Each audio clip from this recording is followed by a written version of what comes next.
Hi, I'm Patrick with a scoop on next week's Big Three soaps. With Ben in the cells and Shirley desperate and digging for the truth, Phil has that familiar hunted look. Something has to give. It doesn't take long to spill either. Sharon senses something's not right with Phil and probes him until he confesses he knew all about Ben. Shirley sees them together and, consumed with rage, walks out on him.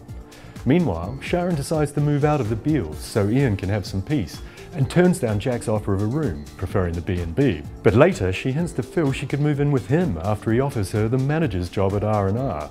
That won't win back Shirley. Jay is persona non grata on the square when Phil throws him out because he refuses to get Ben out of trouble. Phil has little luck with Ian either when he tries to persuade him to talk to his brother. Jay is a total leper, even Billy won't give him shelter. But after Kat sees him eating food out of bins, Patrick finds some pity and takes him home. Later, Phil steps in to defend him when Andrew tries to attack him.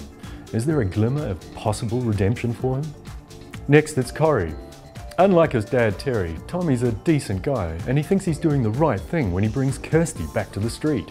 Earlier, he suggests Tyrone move in with him and Tina to avoid brooding.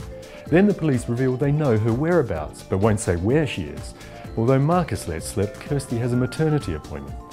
Tommy confronts her at the hospital and brings her back to the Rovers, where they find Tyrone with a woman. It's all innocent, but Kirsty doesn't see it that way.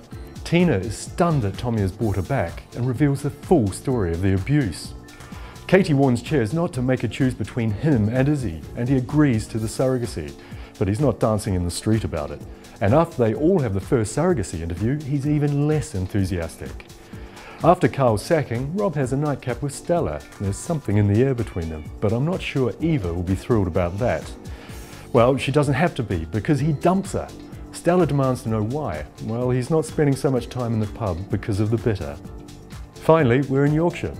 If Chaz is trying to perplex her exes by dating Dan, she's doing a great job, especially when Cameron, Carl and Dan all sign up for a 10k fun run.